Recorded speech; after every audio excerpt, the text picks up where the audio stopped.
ici à la Banque mondiale.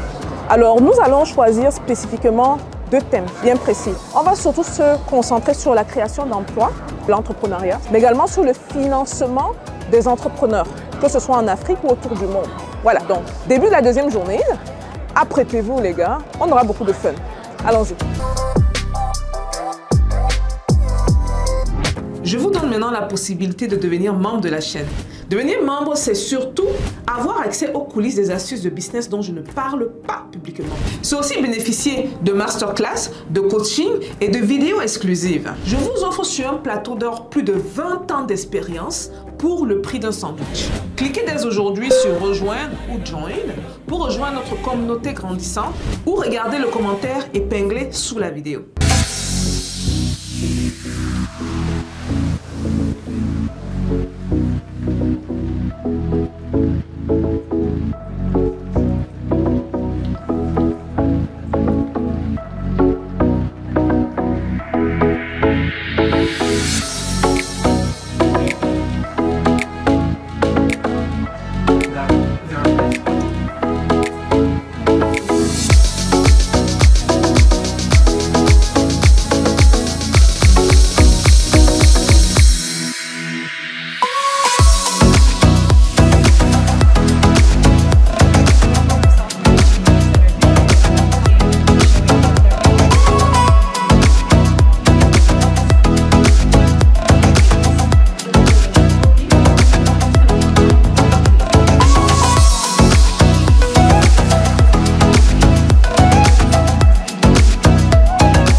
And I represent entrepreneurs at the United Nations in New York. I'm also an entrepreneur, and my companies hire just a bit over 100 people. One big challenge we have when we try to hire people is they lack skills. So we have to put in money, effort, and time to make sure the people we hire actually get to the level we're looking for. How can we find a solution to that based on innovation? Thank you.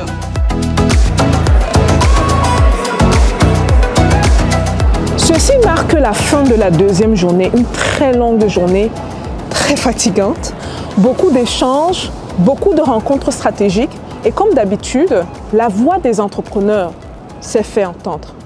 Je vais noter ici plusieurs points. Le premier point souligné, c'est le fait que 600 millions d'Africains manquent d'électricité. C'est très grave. On vous parle de 46% de la population en Afrique. Mais pas juste 600 millions qui manquent d'électricité, ça va bien plus au fond que ça. On vous parle ici d'un manque d'électricité qui incapacite certains business de fonctionner. On a parlé dans ces échanges, par exemple, d'un barrage, ou devrais-je dire de plusieurs barrages, dont plusieurs personnes sur cette chaîne ont entendu parler, les barrages Inga. Je vous ai amené du côté du Congo, à Matadi. Nous sommes allés en personne sur place voir ces barrages-là. On a échangé avec des acteurs justement qui ont eu à mettre la main ou à faire effectuer des travaux autour de ce barrage Inga. Et je dois le dire, les réponses fusent. Et tout le monde s'accorde dessus, que ce soit au Congo ou ici à la Banque mondiale. C'est une question politique. Si c'est donc une question politique, comment est-ce que nous, acteurs, pas seulement économiques, mais acteurs politiques, pouvons remuer les dés? Comment est-ce qu'on peut bouger les choses? Pas juste dans l'ombre. L'époque de l'ombre est passée. Comment est-ce qu'on peut bouger les choses afin que ce soit possible? Pour ceux qui ne le savent pas, les barrages Inga à eux seuls peuvent électrifier toute l'Afrique et même une partie de l'Europe, si bien effectuée. Donc, premièrement, on a parlé de l'énergie. Deuxièmement, on a parlé de l'emploi, le travail. Et c'était très intéressant d'entendre les différents points de vue. Quelque chose où je me suis beaucoup reconnue, c'est le manque justement d'aptitude des jeunes. Nous avons des compagnies, nous voulons embaucher des jeunes ou même des moins jeunes. Et on se retrouve face justement à l'incapacité de trouver des personnes qui ont justement les aptitudes pour lesquelles elles doivent être embauchées. Donc là, du coup, qu'est-ce qui se passe? Malheureusement, on doit y mettre de l'argent, de l'énergie, de la sueur pour élever le niveau de ces personnes-là. De un. De deux, quand on parle de recherche d'emploi, comme je l'ai dit un peu plus tôt, je le répète ici parce que c'est très important de le comprendre, l'entrepreneur crée déjà un emploi pour lui. Très important. Donc, je ramène mon message à l'ONU ici à la Banque mondiale. Donc, mettre un peu plus l'accent sur l'entrepreneuriat, non seulement pour lui, mais quand la compagnie grossit pour d'autres personnes. Je viens ici rappeler à plusieurs que j'ai plusieurs compagnies qui embauchent plus de 100 personnes autour du monde. C'est énorme.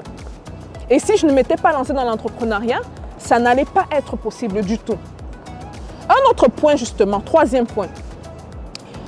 Lors des échanges, il y a deux statistiques qui sont ressorties qui m'ont un peu choquée positivement.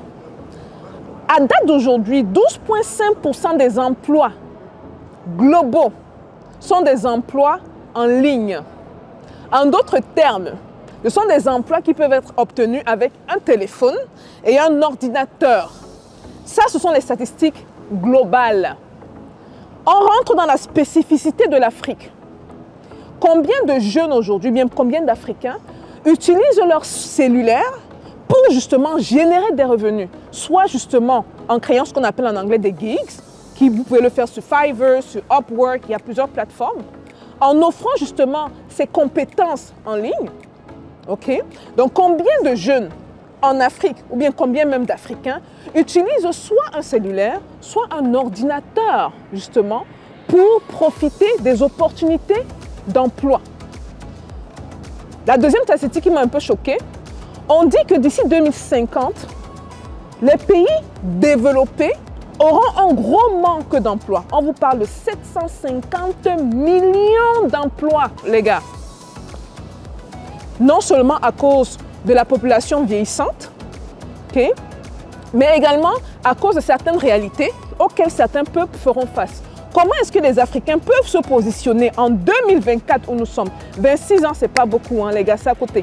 Comment est-ce qu'on peut se positionner et se rassurer que ces 750 millions d'emplois, disons même qu'on prenne ne serait-ce que 10%, tout en sachant que d'ici 2050, nous aurons des centaines de millions d'Africains sans emploi.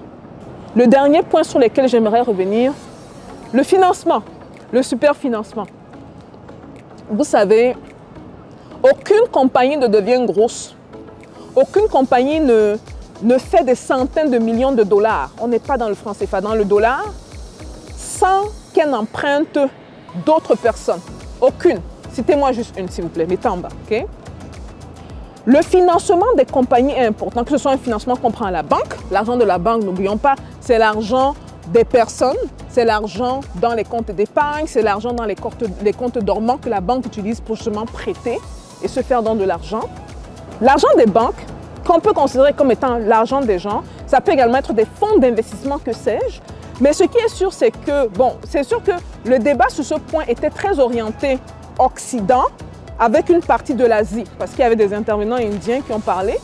Mais quand on fait le parallèle en Afrique, on se rend compte que beaucoup de compagnies en Afrique sont des champions de la médiocrité. Les compagnies n'ont pas l'opportunité, comme on dit en anglais, to spread their wings, de grossir, de grandir par un gros manque de financement. Nous avons nos manières d'emprunter l'argent aux autres. Les tontines, par exemple, c'est une manière de prêter l'argent des autres, mais souvent, c'est très difficile de trouver une tontine qui puisse se prêter, par exemple, 10 millions de dollars ou 1 million de dollars. Okay? Donc, le financement des compagnies est clé quant à l'épanouissement des entrepreneurs, quant à le grossissement justement des business en Afrique. Et n'oublions jamais, ouvrir un business, c'est d'abord créer de l'emploi pour celui qui ouvre ce business-là, puis créer de l'emploi pour d'autres personnes derrière. Nous sommes à la fin de la deuxième journée. J'ai hâte de voir ce que la troisième journée a à offrir. Stéphanie Bidet en place ici à la Banque mondiale.